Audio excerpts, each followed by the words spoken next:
Well, hello, Hampton. One of my favorite things to do as a teacher is to read stories. So, one of my favorite stories is The Tale of Desperauex, and I'm going to read it. It's going to be in different parts. It's a chapter book.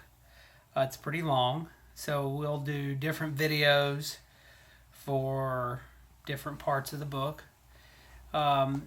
I downloaded it on the Libby app, which you can get from the Play Store, and check out books using your library card. All you have to do is type in the number on your library card under the barcode, and you may have to use a password, but the librarian usually can look it up for you if they're open. If they're not, you may have to wait till the library is open. Anyway, The Tale of Desperauex. I'm reading it on my tablet because I couldn't get the book. I'm stuck at home. Okay, here we go.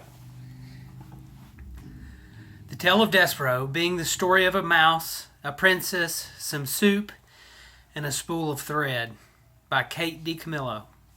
Also, I want to note that this book is a Newbery Award winner. So it's a wonderful story. It's also been made into a movie, but the book is always better than the movie. And this is broken into 4 sections. And the first section of the book is called A Mouse is Born. The world is dark and light is precious. Come closer, dear reader, my friends. You must trust me. I am telling you a story. This story begins within the walls of a castle with the birth of a mouse, a small mouse, the last mouse born to his parents, and the only one of his litter to be born alive. "Where are my babies?" said the exhausted mother when the ordeal was through. "Show to me my babies." The father mouse held the one small mouse up high. "There is only this one," he said. The others didn't make it." "Oh, mon Dieu, just the one mouse baby?" "Just the one. Will you name him?" "All of that work for nothing," said the mother. She sighed.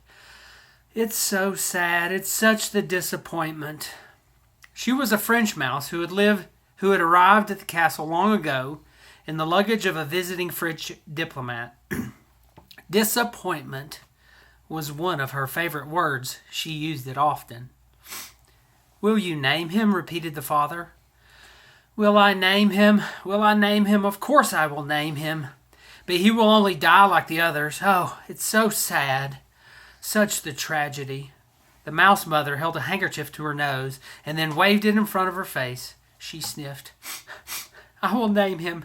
Yes, I will name this mouse Desperauex, for all the sadness, for the many despairs in this place.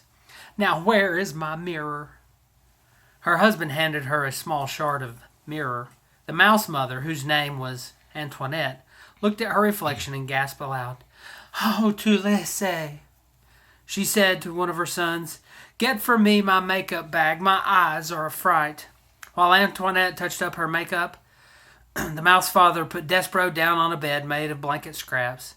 The April sun, weak but determined, shone through a castle window, and from there squeezed itself through a small hole in the wall and placed one golden finger on the little mouse. The other older mice children gathered around to stare at Desperauex. "His ears are too big," said his sister Merlot. "Those are the biggest ears I've ever seen." "Look," said a brother named Furlough, "his eyes are open." "Pa, his eyes are open. They shouldn't be open." It is true, Desperaux's eyes should not have been open, but they were. He was staring at the sun reflecting off his mother's mirror. The light was shining onto the ceiling in an oval of brilliance, and he was smiling up at that sight. "There's something wrong with him," said the father. "Leave him alone." Desperaux's brothers and sisters stepped back away from the new mouse.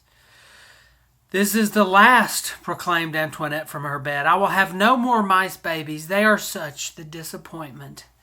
They are hard on my beauty. They ruin me, my looks. This is the last one. No more.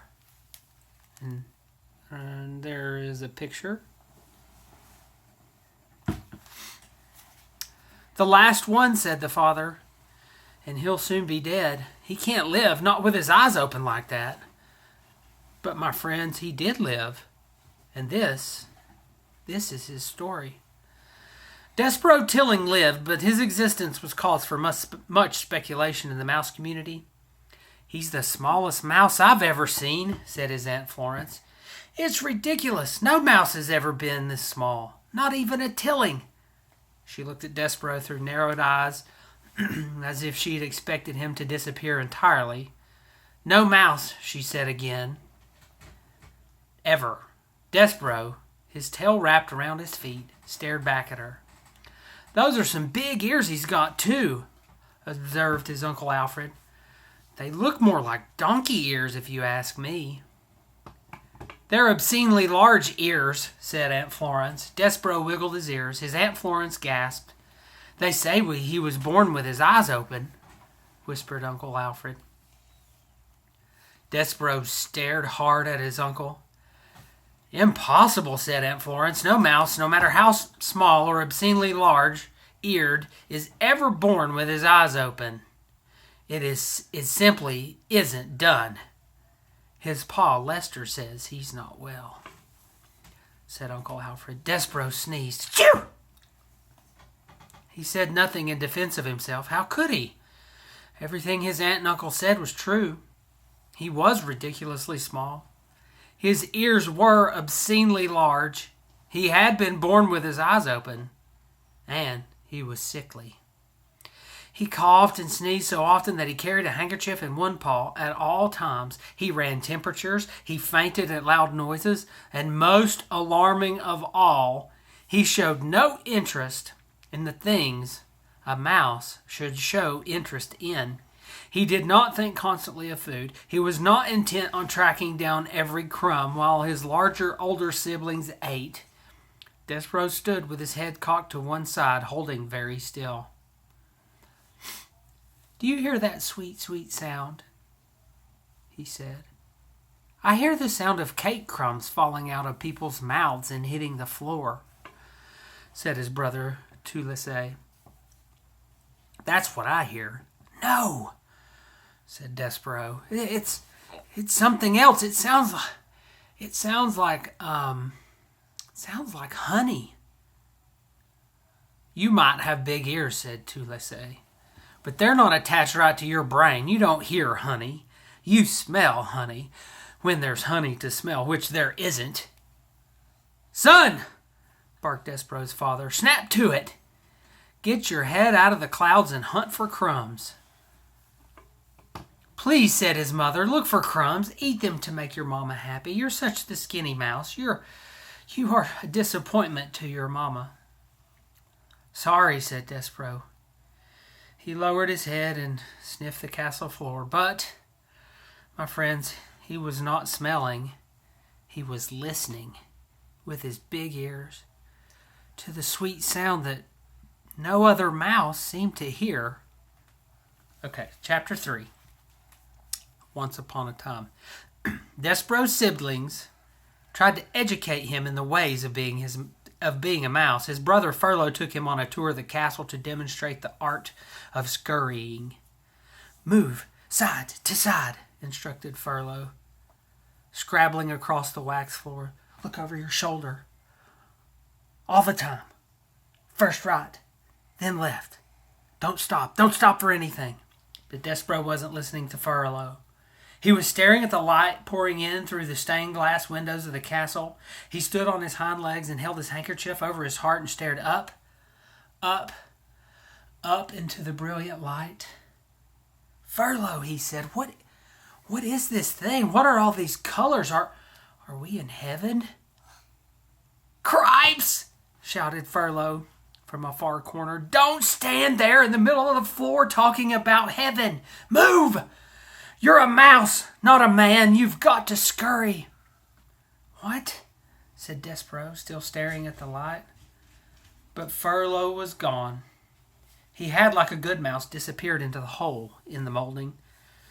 Despereaux's sister Merlot took him into the castle library, where light came streaming in through tall, high windows and landed on the floor in bright yellow patches. "Here," said Merlot, "follow me, small brother, and I will instruct you on the fine points of how to nibble paper." Merlot scurried up a chair, and from there hopped onto a table where there sat a huge, open book. "This way, small brother," she said as she crawled onto the pages of the book, and Despereaux followed her from the chair to the table to the page. "Now then," said Merlot, this glue here is tasty, and the paper edges are crunchy and yummy, like so." She nibbled the edge of the paper and then looked over at Despereaux. "You try," she said. "First a bite and then some glue, and then follow it with a crunch of paper. And these squiggles? Oh, they are very tasty." Despereaux looked down at the book, and something remarkable happened. The marks on the pages, the squiggles as Merlot referred to them, arranged themselves into shapes. The shapes arranged themselves into words, and the words spelled out a delicious, wonderful phrase. "Once upon a time." "Once upon a time," whispered Despereaux. "What?" said Merlot. "Oh, nothing." "Eat," said Merlot. "I couldn't possibly," said Despereaux, backing away from the book. "Why not?" Said Despereaux. "It would ruin the story."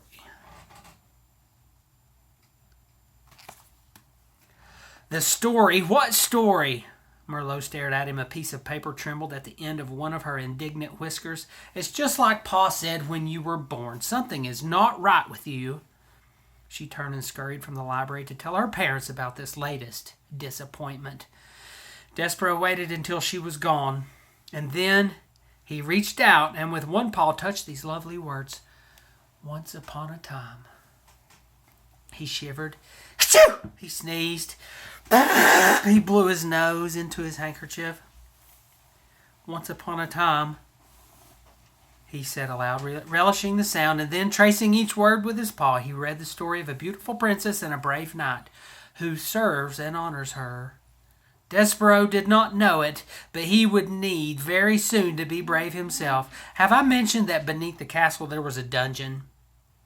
In the dungeon there were rats, large rats, mean rats. Despereaux was destined to meet those rats. My friends, you must know that an interesting fate, sometimes involving rats, sometimes not, awaits almost everyone, mouse or man, who does not conform. Okay, we'll stop there and start back with Chapter 4 in the next video.